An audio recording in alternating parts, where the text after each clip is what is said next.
Welcome back to Bruins game reactions. Boston Bruins lose 5-2 at the hands of the Chicago Blackhawks. 4-2, one was an empty netter. Game was over first 5 minutes of the third period. Cat decided to confiscate my jersey, so not going to be wearing one today.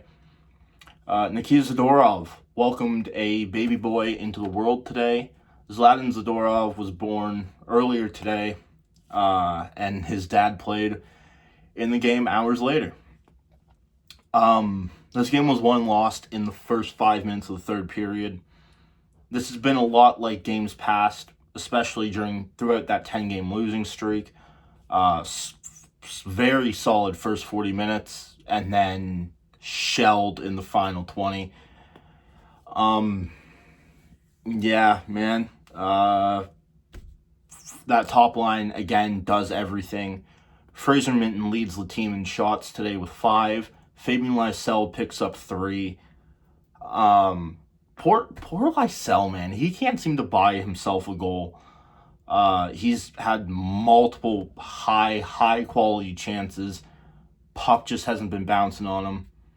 I'm calling it now. Game 82, he's scoring. I'm going to say, 7 minutes into the second period. So somewhere around the 13-minute mark. Just pencil that in right now. Fabian Lysell is going to score. Like I said, solid first 40. Terrible final 20. Although, something to mention, that 6-on-5 at the end of the game, before it was changed to a 6-on-4, probably their best 6-on-5 of the season, in my opinion. The puck barely left the zone. If it did, it left it for 20 seconds at most, and then it was right back in there. They didn't score on it, but they came close a few times, and Arvid Soderblom stood on his head. Sometimes that happens, man. First goal, though, Boston gets on the board early. David Pastrnak lights the lamp beautifully with a nice deflection from an Elias Lindholm shot. Morgan Geekie has the puck behind the net, fighting for time and space, and is able to get it to David Pastrnak, who sends it back up to Morgan Geekie, who's just to the left of Soderblom.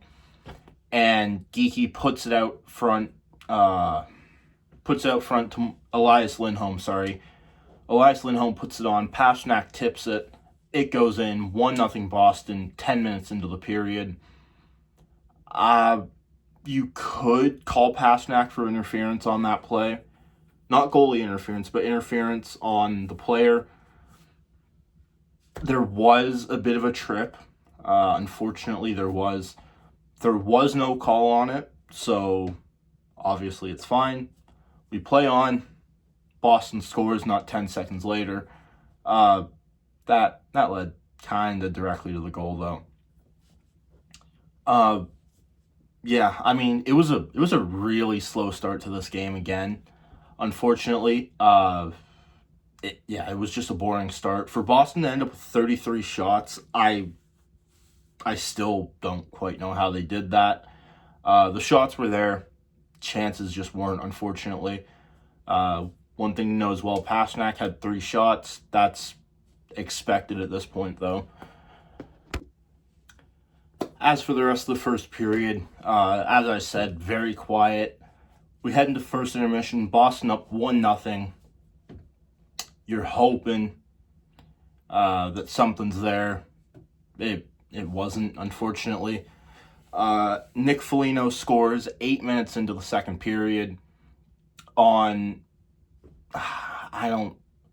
he channeled his speed in on this one.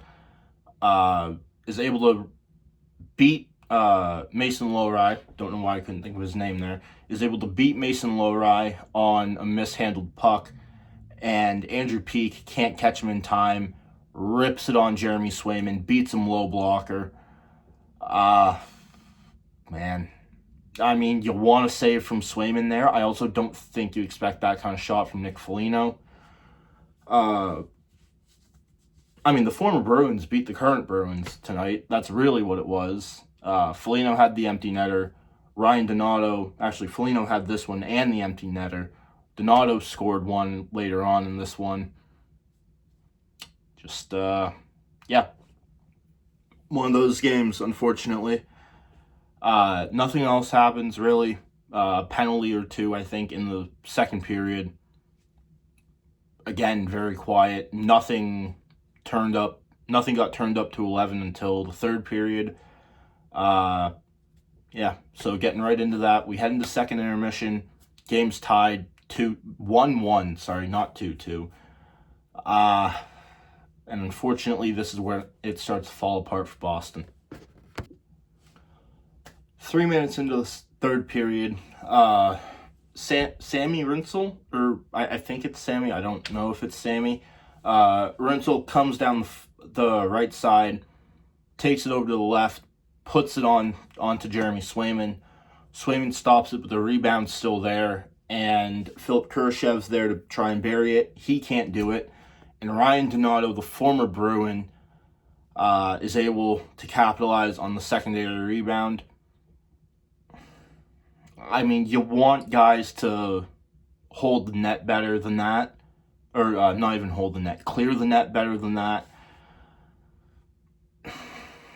Man, I mean, you maybe want Swayman to have a save on that, not just to stop, have a save on it, and unfortunately he didn't. Chicago makes it 2-1, 3 minutes into the third period, and the dam kind of broke there, at least temporarily it did.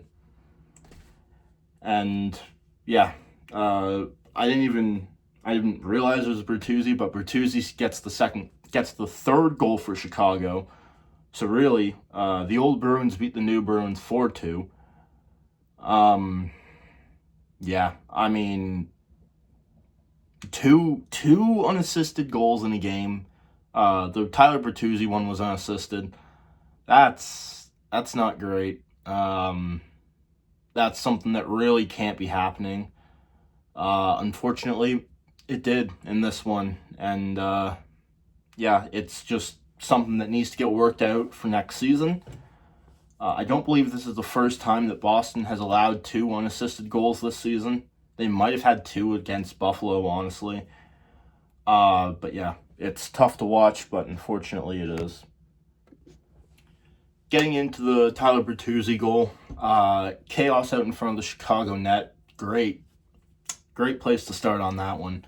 Puck bounces out into the corner. Morgan Geekie is the first man on scene, pushes it up to Michael Callahan. Callahan bobbles it, and Tyler Bertuzzi is the first one there this time. He takes it up, skates it right into Boston zone with basically no pressure. Tries to get a pass over, and pass gets broken up by Parker Witherspoon. Pass gets broken up right back to Tyler Bertuzzi. Tyler Bertuzzi decides to not pass it, takes the shot, and beats Jeremy Swayman. That's just a tough one. Unfortunately, that's yeah, that wasn't a great goal. Unfortunately, that's one you want Swayman to have. Yeah, it was a very good shot from a guy who has scored 20 goals multiple times in this league. Swayman's got to be better on that one, unfortunately. And that's just the fact. Yeah, so less than a minute and a half later, Chicago goes up. Not even a minute and a half later, sorry. They scored 3 goals in a minute 33. Yeah, Chicago goes up early, this time 3-1, and it continues to get worse for Boston. Kevin Korchinski, gets his first goal of the season, minute 33 after the Tyler Bertuzzi goal, and man, I don't even know what to even make of this one. Oliver Moore comes in, very similar to the Tyler Bertuzzi goal. Boston lets him walk right in. He tries to pass it to Connor Bedard this time, Bedard overskates it. Moore is the first man on scene once again and sends it down to Bedard, who's further down the ice this time, while still in the offensive zone. Bedard gets it, finds Kevin Korchinski, and Korchinski is able to rip it home past Jeremy Swayman. That makes it 4-1 Chicago, and at that point the game's done. You can say it's not because there were still 2 goals. That was the end of it. The game was out of reach for Boston at that point. It sucks, man. It does. Morgan Geekie is able to get the next Boston goal. Unfortunately, just didn't build any momentum for Boston. Maybe built a bit, not nearly enough though. That goal comes 11 minutes into the period and makes it 4-2. Congrats on eclipsing the 30-goal mark. Pasta gets his 60th assist of the season. And Nick Foligno gets the shorthanded empty netter. Yeah. One thing to note, Riley Duran made his NHL debut. 16 points in 58 games with Providence this season. Massachusetts native. Was very quiet in this game. Kind of what you wanted from him. Had a couple chances. Couldn't quite bury those. As for the rest of this game, I've said it twice now, I think. The former Bruins beat the current Bruins 4-2. And yeah, 2 games remain, and then this season is finally over. Boston currently sits tied with Philadelphia for the 4th overall pick in the draft currently.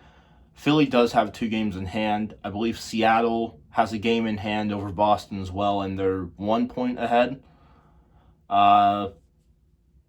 It's come down to the wire. I think it's going to be 4th, 5th, or 6th. At this point, Nashville's too far back to catch them.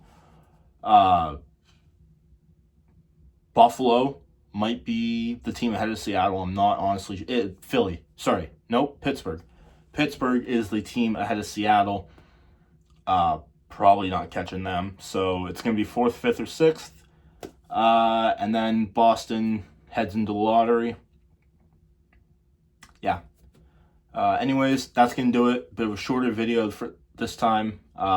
Thank you all so much for watching. Click like if you like. Click subscribe if you enjoyed.